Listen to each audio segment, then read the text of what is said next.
Assalamualaikum warahmatullahi wabarakatuh. Bismillahirrahmanirrahim. Bismillahirrahmanirrahim. Wassalatu wassalamu ala rasulillah Sayyidina Muhammad ibn Abdillah wa ala alihi wa ashabihi wa azwajihi wa awladihi wa dzurriyyatihi wa ahli baitihi wa man tabi'ahum bi ihsan ila yaumil qiyamah. Dan alhamdulillah hari ini saya akan coba untuk memberikan tutorial remote database MySQL gratis dengan menggunakan ODBC atau Open Database Connectivity, dimana tidak sembarangan website memberikan hak akses dengan remote-nya ya. Jadi seperti yang sudah saya coba, misalkan kita ke rumahweb.com ya, mereka menyediakan juga fasilitas remote tapi dengan IP address yang masih dibatasi. Ada juga yang saya coba HostGator yang dari luar ya. Nah, itu mereka menyediakan remote yang tidak dibatasi IP address tapi berbayar. Baik HostGator maupun rumah web yang ada di Indonesia itu semuanya berbayar. Nah, ini kita akan coba untuk melihat bagaimana remote database MySQL secara gratis dengan menggunakan ODBC. Ya. Walaupun dengan kapasitas yang dibatasi seperti itu. Oke, kita lihat di sini website layan database MySQL Free ini ada berbagai macam. Pertama, yang free-nya kita gunakan 00webhost.com ya. Situ bisa membuat hosting dan domain gratis. Ya, database-nya pun bisa diakses secara localhost tapi tidak bisa di remote ya. Jadi hanya berlaku secara lokal di web hostnya sendiri. Lalu yang kedua, Free SQL Database. Saya coba beberapa waktu yang lalu mengalami kegagalan pada saat remote yang melalui Open Database Connectivity. Nah, yang ketiga itu menggunakan FreeDBTouch.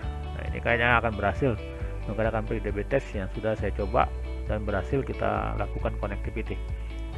Oke, kita langsung saja. Kalau begitu pilihannya ke FreeDBTouch ya. Oke, kita buka di sini.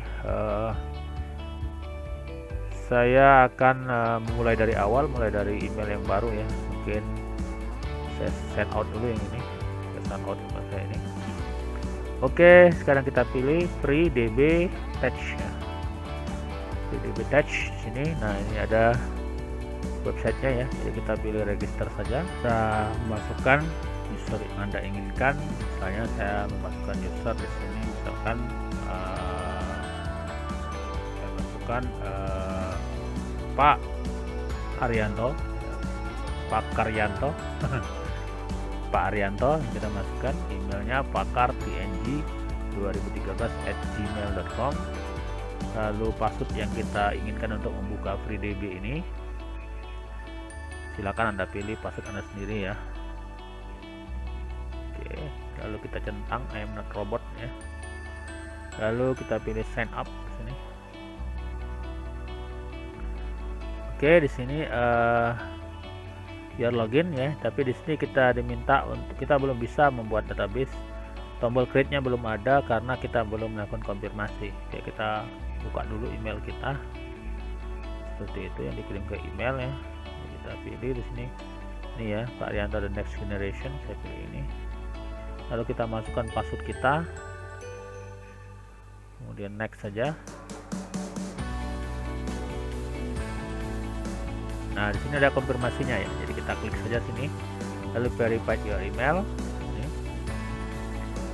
Oke, nah ini berbeda dashboardnya dengan yang ini. Ini kita close saja ya. Jadi di sini sudah ada tombol create new database.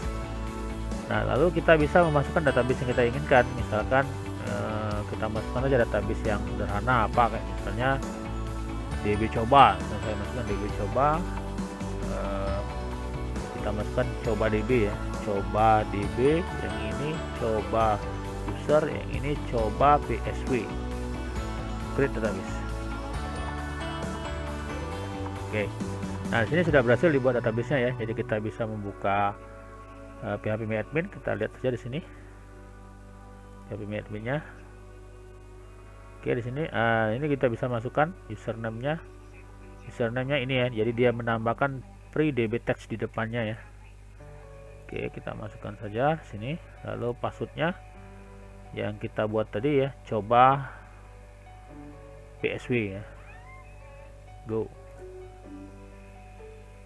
Nah, di sini Anda sudah mendapatkan database yang gratis ya. Jadi bagi yang belajar tentang dasar-dasar pemrograman SQL bisa menggunakan ini. Walaupun daya tampungnya mungkin kapasitasnya dibatasi seperti itu, cuma lumayan untuk kita belajar ya. Oke, kita langsung saja aktifkan database-nya untuk mencoba SQL ya. Kita aktifkan database-nya. Sini ada database belum aktif. Kita klik saja di sini. Oke, sudah aktif. Kita coba buat sebuah database di sini. Sebuah table kita buat create table pegawai misalkan situ. Lalu kita buat di sini ID ya. Double auto increment ya. Kemudian NIF di sini varchar 18 not null default ya. Lalu nama varchar 50 not null default. Kemudian primary key ID. Lalu di sini engine my isam.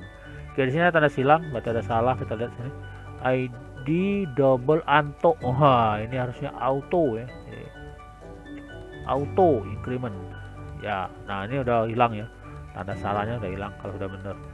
Kalau masih ada tanda silang berarti masih ada yang salah SQL. Oke, langsung saja kita go saja sini. Apa yang terjadi ya, lumayan cepat ya. Jadi di sini sudah tercipta sebuah database dengan nama pegawai. Kita lihat sini ya, pegawainya sudah ada.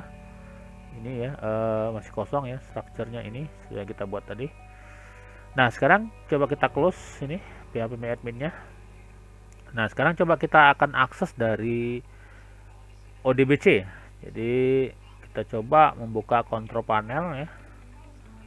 Control panel kita tes ini ada control panel. Lalu kalau Anda yang tampilnya seperti ini large icon tampilnya yang kategori seperti ini, bisa Anda pilih small icon saja ya. Lalu kita pilih administrative tool. Nah, di sini ada ODBC ya. Jadi kita pilih yang 32 bits ya. Nah, lalu pastikan bahwa Anda sudah menginstal driver ya. Drivernya itu adalah myodbc 53 ANSI driver. Kalau Anda tidak punya, Anda bisa mendownloadnya melalui di sini ya. Jadi bisa kita ketik ODBC 5.3 download seperti itu. Nah, ini alamat emailnya di sini. Lalu kita bisa download, pilih yang terserah dengan sistem operasinya atau pilih Windows. Pilih yang ini ya, 32 bit. Jadi klik sini, lalu diinstal ya. Nah, cara install Connective ODBC itu ada di video saya yang lain. Nanti ada saya letakkan di deskripsi video ini ya. Silahkan aja lihat di situ. Lalu setelah terinstall, kita bisa mencoba mengkoneksikannya ke sini. Jadi dari ini kita catat dulu ya. Jadi remote hostnya kita catat dulu. Kita masukkan ke notepad saja. Nah,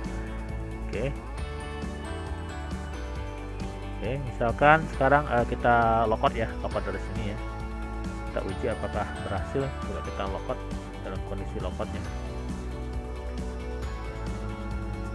Kita close saja ini. Kita pilih ya, kita close saja ini.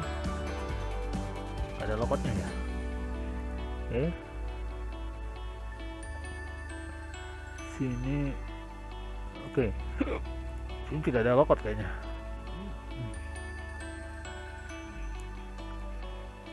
Masih ada di sini. Kita close saja, coba kita close saja, close ya. Coba kita close. Nah, sekarang coba kita buka ODBC nya tadi. Nih, kita pilih user DSN ya. Jadi setelah dibuka, kita pilih user DSN, lalu add saja di sini. Kita cari ANSI driver ya. Nah, kita masukkan informasinya tadi. Remote hostnya adalah FreeDBTouch sini. Remote hostnya ya. Kita masukkan sini. Ini remote hostnya, ini namanya, nama DSN-nya apa? DSN misalnya FreeDB. Ini adalah DSN untuk MySQL dari FreeDB.touch. Ini keterangan saja. Lalu portnya 3306, port normal ya, port standar. Lalu kita cari usernya, ini user ya. Usernya kita copy saja ke situ.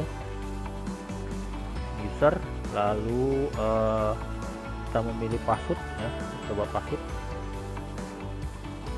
kemudian kita tambahkan password sini, lalu kita tes ya.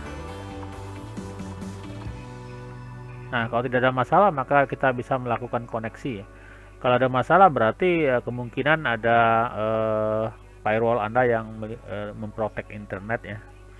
Itu mungkin dimatikan dulu. Nah, ini kalau kita berhasil koneksi, kita bisa melihat table yang kita punya atau database yang ada di sini ya. Kita klik saja sini. Kita pilih database untuk diaktifkan ya. Nah, ini. Jadi ini kita pilih free